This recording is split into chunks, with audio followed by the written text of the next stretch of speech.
ready to go back to Ezekiel? Готовы вернуться к Иезекиилю?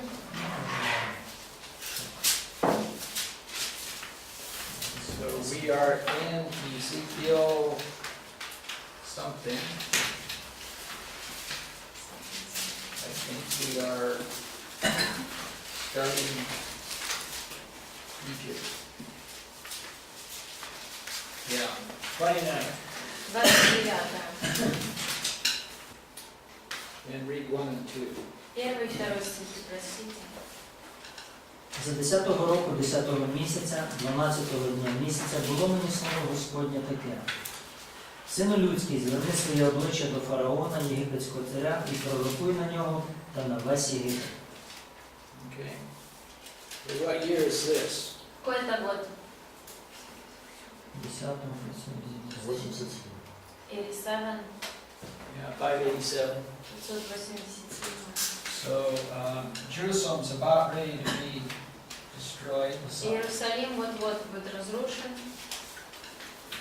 Read 3 through 6. С 3 по 6 прочитайте. Говори та й скажеш, так говорить Господь Бог. Ось я на тебе, фараоне, царю єгипетський, крокодиле великий, що лежиш серед своїх рік, що говориш, моя річка моя, і я утворив її для себе. І вкладу гачки в щелепи твої, і поприліплюю рибу твоїх річок до твоєї луски, і підійму тебе з середини твоїх річок, і всі риби твоїх річок поприліпляються до твоєї луски. І вирву тебе і кину в пустиню, тебе та всі риби річок твоїх, ти впадеш на поверхню поля, не будеш згромаджений, не будеш позбираний. Для земної звірини та для птаства небесного дам я на їжу тебе. І пізнають усі мешканці Єгипту, що я Господь, бо вони були для Ізраїлового дому очеретяною палицею. Then let's read 13 through 16. Теперь с 13 по 16. Ведь так говорит владыка Господь. По прошествии 40 лет я соберу египтян из народов, среди которых они были рассеяны. И верну их из изгнания и возвращу в Верхний Египет, с земли детства. Они будут там слабым царством. Самым слабым из царств никогда впредь не возвысится над другими народами. Я так ослаблю их, что они не смогут впредь править народами. И Египет больше не будет опорой для дома Израиля. Он будет напоминанием людям о грехе, которые они совершили, обращаясь к нему за помощью. Тогда они узнают, что я владыка Господь. So after Nebuchadnezzar was up here, he went down to Egypt in about 570. Примерно в 570-м Навуходоносор опустился еще ниже в Египет после Тира. And that's when judgment's carried out on Egypt. И вот тогда и осуществился этот приговор, вынесенный Египтом. And 13 says, at the end of 40 years I shall gather the Egyptians from peoples whom they were scattered. А в 13 написано, по окончании 40 лет я соберу египтян из народов, между которыми они будут рассеяны. This would be 530. То есть в 530-м. So in 530, who's in power? Кто у власти в 530-м? Похоже, что Кир. Сайрус. А Кир тогда всех вернул. And Cyrus brought everyone back. Yeah. He brings people back. Да, он возвращает людей. Read 17. 17-й прочитайте. В 27 году, в первый день первого месяца, было ко мне слово Господа. What year is this? Какой это год? 570. Yeah. 570. So keep reading. Дальше читайте. Сын человеческий, Навуходоносор, царь Вавилона, заставил свое войско немало потрудиться под Киром. Все головы оплешивели, все плечи натертые от непостижного труда, но ни они, ни войско ничего не получили от Кира в уплату за труды. Поэтому так говорит владыка Господь: я отдам Навуходоносору, царю Вавилона, землю Египта, и он захватит ее богатство. Он оберет и разграбит ее, чтобы заплатить войску. Я отдаю ему Египет в награду за труды, потому что его войско трудились для меня, обещает владыка Господь. В В тот день я возвращу пророк к дому Израиля и открою среди них мои уста. Тогда они узнают, что я Господь. Okay, so this finishes the story of not getting paid up at Tyre. И этим заканчивается история того, что what does it mean? That they couldn't steal anything then? Yeah, Tyre, they spent many years fighting Tyre, and at the end they didn't get paid. Да, этим заканчивается история того, что они много лет осадили Тир, пытались завоевать его, но при этом не заполучили ничего. But they made their heads bald and they made their shoulders sore. Но у них и голова уже облысела, и плечи болят. They were pushing all these machines up to the walls. Подталкивая все это оборудование к стенам вверх. And finally got into the city and there wasn't anything of value there. И наконец-то добрались к городу, но там ничего ценного не было. So in 18 it says, he and his army had no wages. Сказано, что ни войску его, ни ему, ни войску его нет вознаграждения. And who gave Egypt to Nebuchadnezzar? А кто дал Египет на Навуходоносору? Бог. God. God did. So he said, go down to Egypt and there you can plunder. То есть он сказал, иди в Египет, и там ты сможешь награбить. Now, he's going to have details about that. И он детали рассказывает об этом. So let's read 30, 1 through 5. С 1 по 5 давайте прочтем 30 день. Было ко мне слово Господне, Сын человеческий, изреки пророчество и скажи, так говорит Господь Бог. Рыдайте, он злосчастный день, ибо близок день так, близок день Господа, день мрачный, година народа наступает, и пойдет меч на Египет, и ужас распространится в Эфиопии, когда в Египте будут падать пораженные, когда возьмут богатство его, и основания его будут разрушены.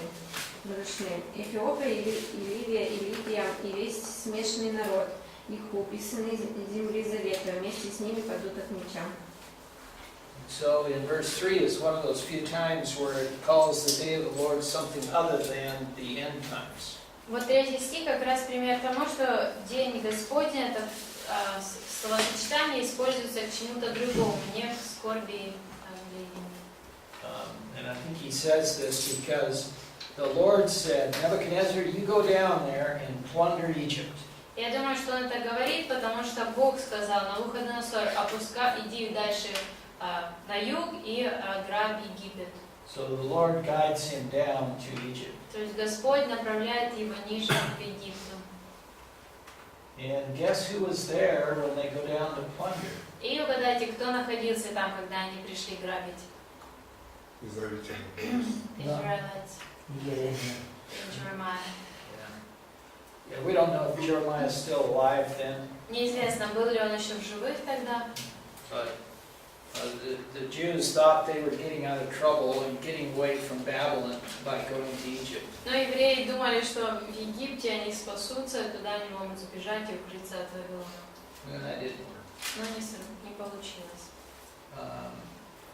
Let's read 6 through 9. С 6 по 9.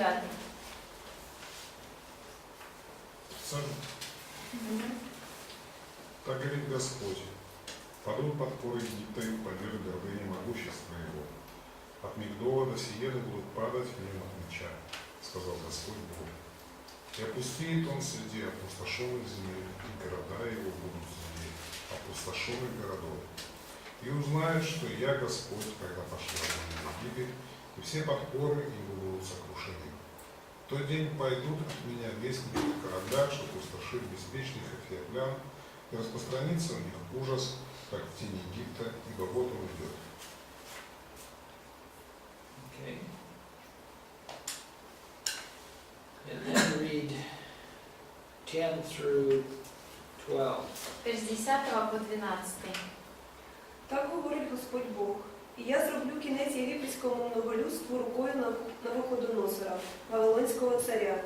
Він та народ його з ним, насильники людів, будуть спроваджені знищити землю, і вони повитягують мечі свої на Єгипет, і наповнять край побитими.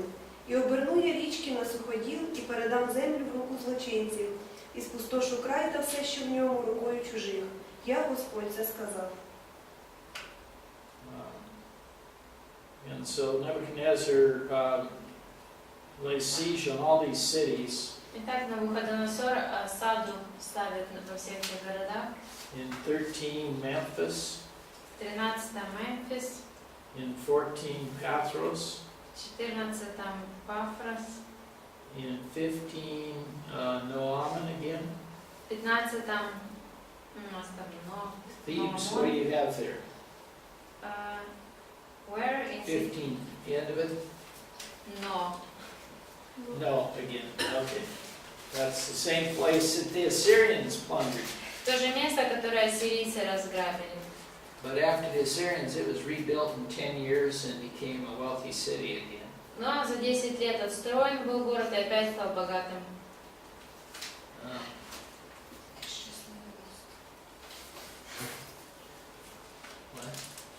Unhappy, unlucky city. Yeah.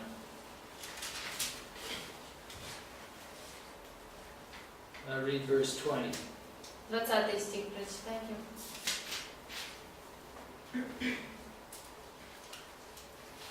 І сталося за 11-го року першого місяця, 7-го дня місяця, було мені слово Господнє таке.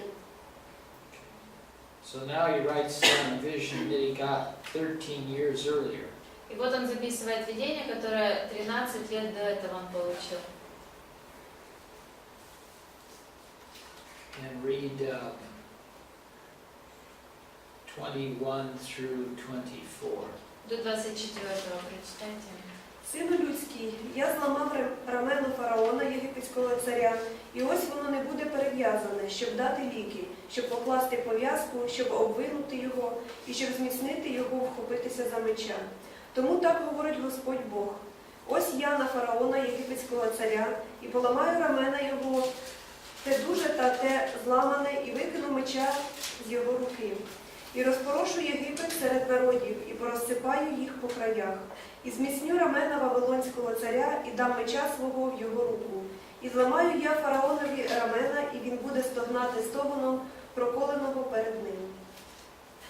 Okay. So he's going to make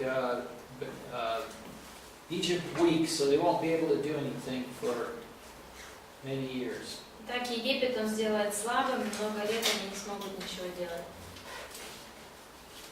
And then in 31 he compares Egypt to Assyria. Затем в 31 главе он сравнивает Египет с Ассирией. I think we'll read that. 32. 32. Looking over Egypt. Опять возвращаемся к Египту. Read verse 11. 11 стих прочитайте. Бо так говорить Господь Бог, бо так Господь Бог промовляє. Меч царя Вавилонського прийде на тебе. I think, unless you have a question, that's all I'm going to do in 32. Если разве что есть какие-то вопросы, иначе пойдем дальше. So, this ends the judgment of the nations.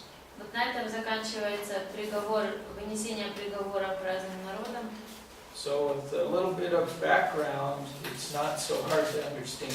Итак, если знать эти все события хотя бы немного, то не так уж сложно и понять эти главы. So you see the text makes sense when you have a little bit of background. Вы видите, что если немного знаешь об этих событиях, то тогда эти отрывки понятнее становятся. That help? Помогло вам это? Next time you can teach it. В следующий раз можете вы уже учить? All right, now we're going to change the whole story. Теперь меняется все повествование. And 33 is the watchman. 33 глава, это где говорится о страже. And the message of the watchman we saw before. И мы уже раньше видели упоминание о страже. What's the idea? What is the responsibility of the watchman? Какая идея здесь, какая обязанность стражи? To warn, to watch and to Yeah. warn. And read verse 11. 11 стих прочитайте.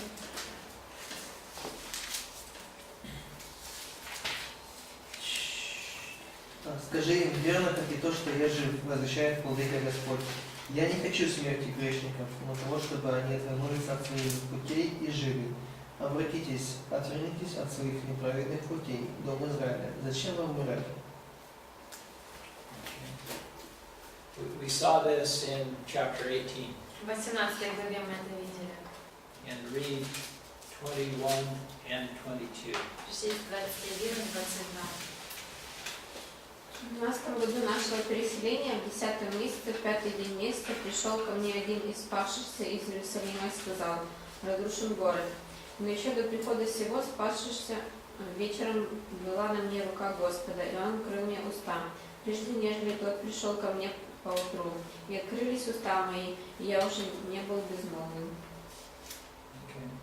So it's been some time. So Jerusalem fell. It took time for the word to get to Ezekiel clear over here in Tel Aviv, but finally it did, and then he's able to speak whatever he wants to speak. Итак, какое-то время ушло, пока весть о падении Иерусалима дошла до Иезекииля в Тель-Авиве, и наконец-то он теперь может говорить. Anything else on 33? В 33 главе еще есть что-то, кто-то что заметил интересное? Okay, 34. 34.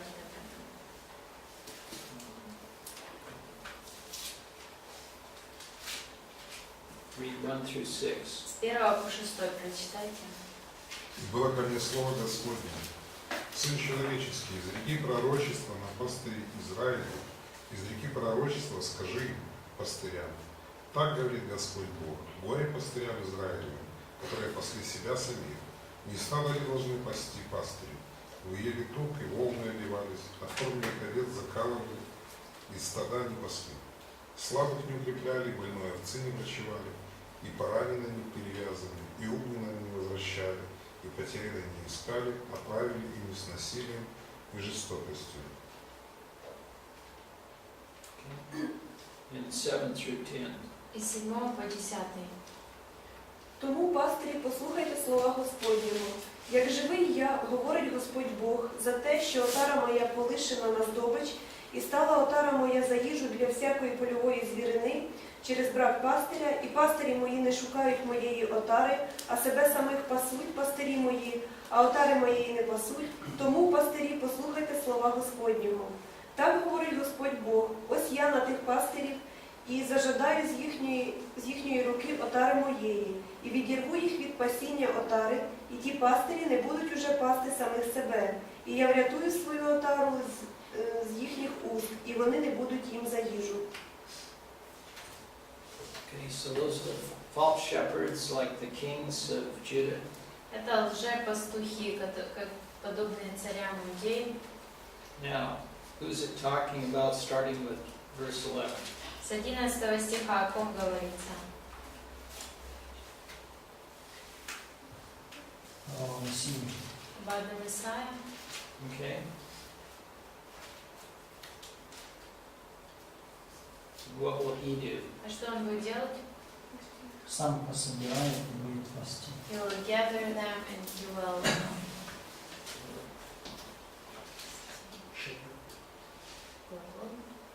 shepherd them. Okay. Ну, он говорит о Давиде в 23 стихе. In verse 23 he talks about David. Okay. And what's David going to do? А что Давид будет делать? Сидить в Єрусалимі, Sit in Jerusalem князем серед них вода. as a prince among them. Okay. Where does it say that? Где это написано? 24. 24. Може 23-24, да, там пастир. Ну, більше, не знаю. Так, князь 24. Does it say he'll sit in Jerusalem? Сказано, что он в Иерусалиме будет. М, У них сказано. Да. It Серед says них. That's, yeah, we know that that's Israel and Jerusalem.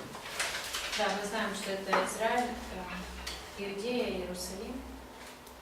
So is this David, or is this resurrected David, or is it Jesus Christ? Итак, это будет воскресший Давид или Иисус Христос? Ну, в 15-му сказано, я буду пасти отару свою, а потім в 23-му поставлю над ними одного пастиря. In 15 he says, I will... Ну, так як було, коли Давид був, теж він пообіцяв, що так буде. Итак, что это будет Давид? В Ізраїлі, да. So he says, I will shepherd them, but then I will put David, so David will be over Israel. Okay. Looks like they're both going to be there, doesn't it? Похоже, что оба они там будут. Бог собирает, потом ставит как правителя Давида. God gathers them and then he puts David over them. That's what it looks like. Похоже, что так.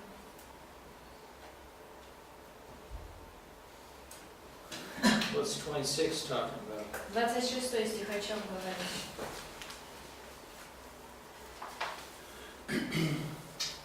Это благословение завета. Blessings of the covenant. Which covenant? Какого завета? Давида, Доверие.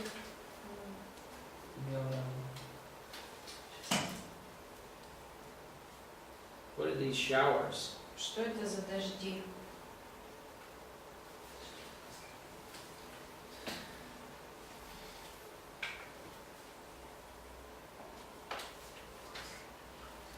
Is it talking literally or figuratively?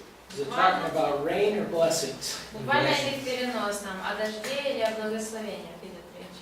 На благословение. Ну, після того, 27-му, і польове дерево вида свій плід, земля вида свій урожай, і будуть вони безпечні на своїй землі. Це ж іде підсумок.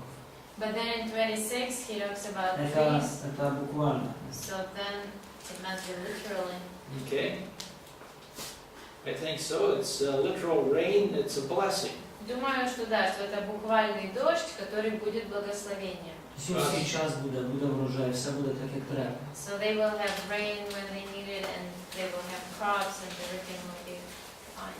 We've seen that before. Это мы видели раньше, что Yeah. Quite a few times. несколько раз.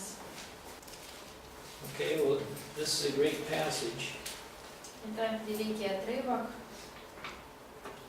And they must have thought about Psalm 23 when they read this. Наверное, они вспоминали 22-й псалом, когда читали. Especially when David's mentioned, Особенно, когда Давид упомянут, since he wrote that psalm. потому что он написал этот псалом. He was a shepherd. Он был пастухом, пастырем. Okay. Anything else in that chapter? Еще что-то есть у Бога в этой главе? Did you understand that one when you read it? Вы это поняли, когда читали эту главу? Yeah. Should have been kind of familiar. То есть довольно знакомо нам было. Okay, well, we take one more swing at Edom. И еще раз мы возвращаемся к Эдому.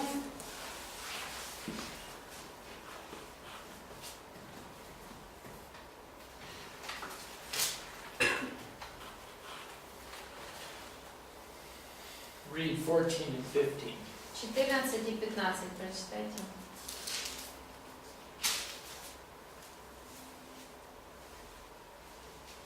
Так говорить Господь Бог. Коли буде радіти вся земля, тоді вчиню її тобі спустошення. Як радієш ти зі спадку Ізраїлевого дому через те, що опустошило воно, так зроблю я й тобі. Спустошенням станеш, гору Сеїра та весь Едом, увесь він, і пізнають вони, що я Господь. So the inheritance of the house of Israel is the Abrahamic covenant. Итак, наследие дома Израилева, Авраамов завет. Chapter 36 is the new covenant again. 36 глава, снова речь идет о Новом Завете.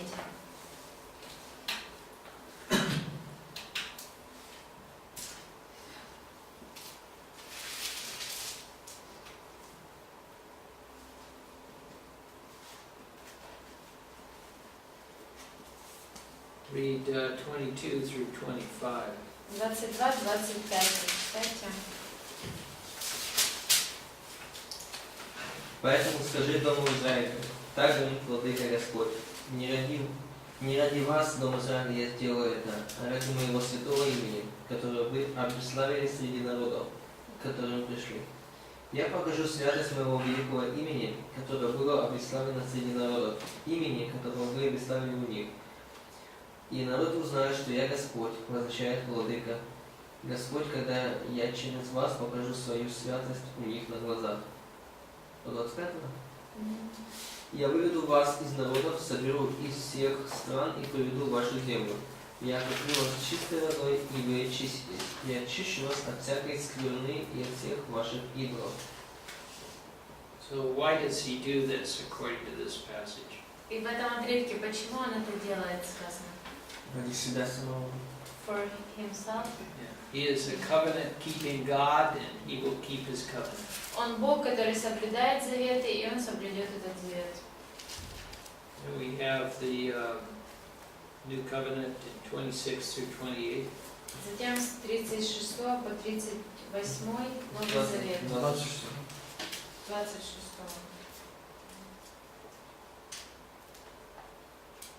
Read 32.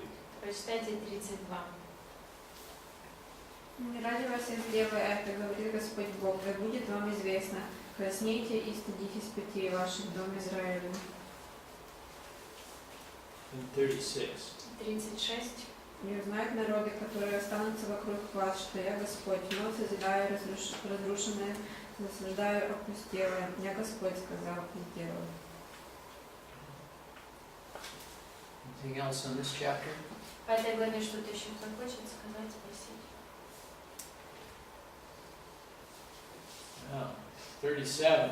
37. Dry bones. Сухие кости.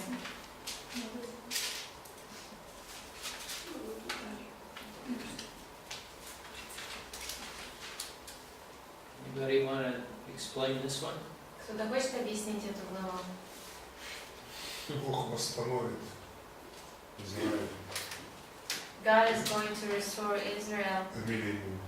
in millennium. Okay.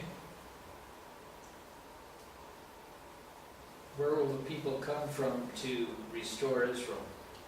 Откуда люди все придут, чтобы восстановить Израиль? Воскреснет. They will be risen, What? rise from the dead. Okay. Со всего мира. From the whole world they will be gathered. 9 says, "Thus says the Lord God, come from the four winds." That means the whole world. Да, в 9 сказано, так говорит Господь Бог, от 4 ветров приди, то есть со всех сторон, со всего мира. So let's read. He's going to interpret the previous 10 verses in 11 and on. So let's read 11 through 14. С 11 он начинает толковать первые 10 стихов, давайте с 11 по 14 прочтем. И сказал он мне: Сын человеческий, кости сии весь дом Израиля. Вот они говорят: иссохли кости наши, погибла надежда наша, мы оторваны от корня. Посему изреки пророчества и скажи им: так говорит Господь Бог: вот я открою гробы ваши и выведу вас, народ мой, из гробов ваших, и введу вас в землю Израиля. И узнаете, что я Господь, когда открою гробы ваши и выведу вас, народ мой, из гробов ваших, и вложу в вас дух мой, и оживете, и помещу вас на земле вашей, и узнаете, что я Господь. Сказал это и сделал, говорит Господь. Okay. And what does 11 say that the bones are? В 11 что сказано? Кости эти, это что? Весь Израиль дім. The whole house of Israel. Okay. And when it says Israel here, it's talking about the northern and the southern kingdom. В данном случае, когда сказано Израиль, речь идет о северном и южном царстве. So the bones represent the peoples of represent the Jews, the Jewish Это кости представляют nation, евреев, еврейский народ. Jewish nation. And it's been dead. И он был мертв. And he's going to make them alive. И он их оживит.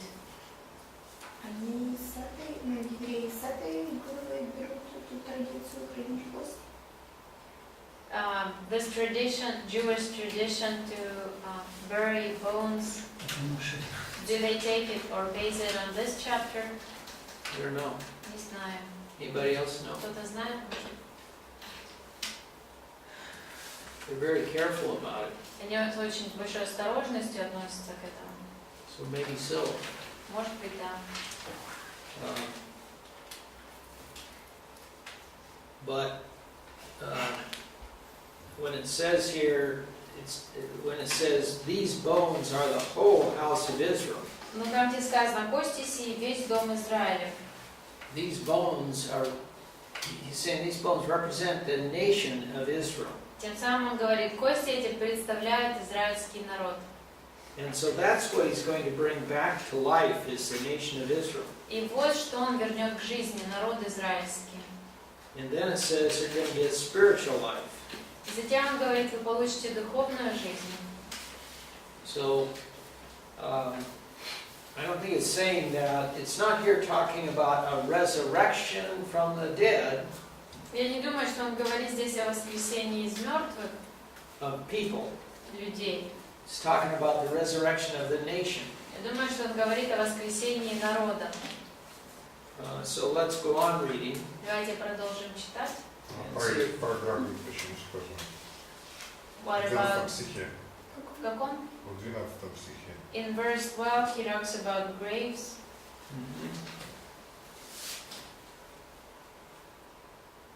I will open your graves and... Yeah. But then it says, I will bring you into the land of Israel. Затем он говорит, и веду вас в землю Израилеву. So,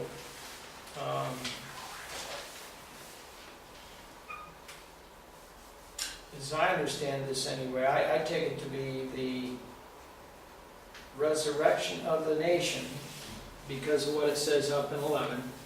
Но я воспринимаю это как воскресение народа, из-за того, что в 11 стихе.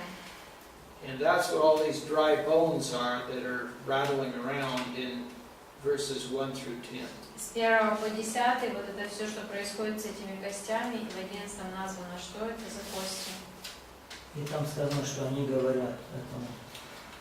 Сказано, что если уж это народ, просто будет возвращаться народ. And then it says that they say something, so it's most probably the whole nation. What's that?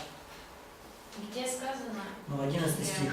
Ось вони кажуть. Они То есть это говорят. не воскресение из мертвых, а в том плане, что будет возвращены из других народов, всяких там, где они заперты. And then in verse 11, in the second part, and they say, and then the words of these bones, so it's probably about the return of the nation, like you understand it. Our bones are dried up and our hope is perished. We are completely cut off.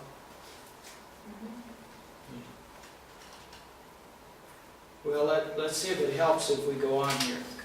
Давайте дальше пойдем, может быть, это поможет. So let's read 15 through 17. С 15 по 17. І було мені слово Господнє таке: а ти, сину людський, візьми собі один кусок дерева і напиши на ньому Юді та синам Ізраїля його друзям. І візьми ще один кусок дерева і напиши на ньому Йосипові дерево Єфрема та всьому домові Ізраїля друзям його. І зблизь їх собі одне до одного та на один кусок дерева, і вони стануть за одне в твоїй руці.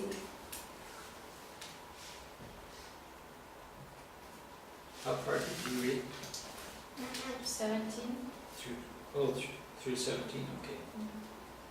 And then 18 through 21, 18 through 22. С 18 по 22.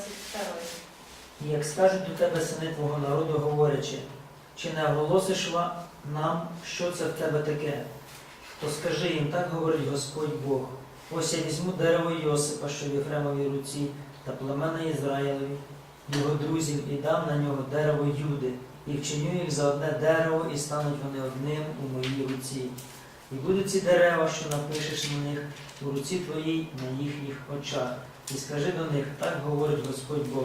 Ось я візьму Ізраїлевих синів посеред народів, куди вони пішли, і позбираю їх навколо, і введу їх до їхньої землі, і зроблю їх за один народ у краї на Ізраїлевих горах, і буде для всіх них один цар за царя, і не будуть уже двома народами, і не будуть уже більш поділені на двоє царств.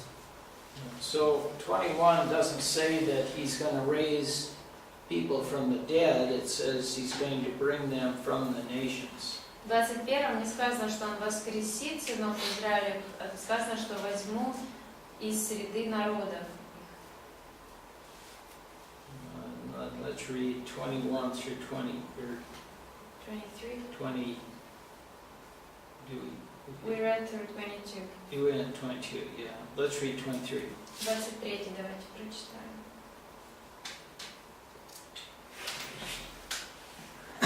Они больше не станут оскверняться ни идолами, ни гнусными истуканами, ни другими своими преступлениями.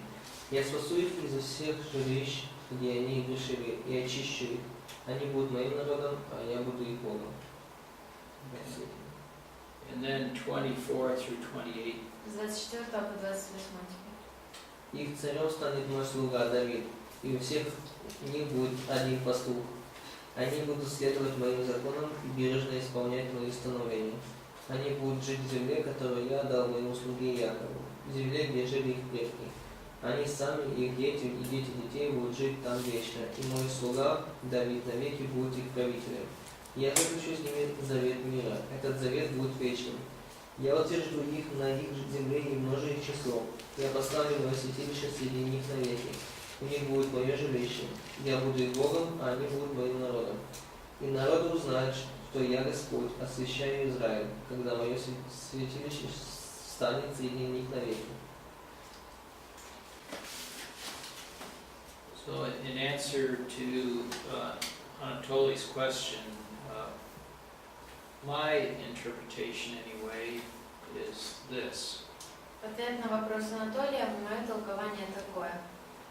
In 37, 1 through 10, В 37 главе с 1 по 10 he is talking about these dry bones that do not live. он описывает сухие кости, которые не живые. And he says he's going to put muscles and flesh and skin back on them. Он говорит о том, что он мышцы и плоть, и кожу опять оденет на них. And then in 9 it says, thus says the Lord God, come from the four winds. Затем в 9 сказано, так говорит Господь Бог, от 4 ветров приди. O breath, and breathe on these slain that they may come to life. Дух и дохни на этих убитых, и они оживут. So I prophesied as he commanded me, И я изрек пророчество, как он повелел мне, and breath came into them. и вошел в них дух. And they came to life and stood on their feet, an exceeding great army. И они ожили и стали на ноги свои весьма, весьма великое полчище. Then he says in 11, these bones represent the whole house of Israel. Затем в 11 он говорит, кости сии, весь дом Израилев. And then he goes on and says, our bones are dried up and our hope has perished. Дальше он говорит, иссохли кости наши, и погибла надежда наша. We are completely cut off. Мы оторваны от корня. So he sees these bones as representing the nation which is cut off and dead. Итак, он рассматривает эти кости как то, что представляет народ, который оторван и мертв. And this nation, land, is going to be put back to life. И этот народ опять будет возвращен к жизни. And then when he says in 21, I will take the sons of Israel from among the nations. И в 21-м, когда он говорит, «И возьму сынов Израилевых из среды народа and bring them into their land, и соберу их отовсюду и приведу их в землю их, and will make them one nation, и сделаю из них один народ, and put one king over them." и один царь будет царем у всех их». He reestablishes the kingdom. Он заново устанавливает царство. So anyway, that's why it seems to me he's talking about reconstituting the nation and not making a nation out of resurrected people. Поэтому мне кажется, что он говорит о том, что он опять восстановит нацию, царство свое, а не восстановит народ, воскресив народ. And we know from other places that he does resurrect the dead and they serve in the kingdom. И мы знаем из других отрывков, что он действительно воскресит мертвых, и они будут служить в этом царстве. But they aren't the people that he pours his spirit out on. Но это не те, на кого он изольет свой дух. They've got resurrected bodies. They don't need this pouring out of the spirit. У них воскресшие тела уже, им не нужно это излияние духа. Okay, let's take a break and then we can talk about this more if you have other thoughts.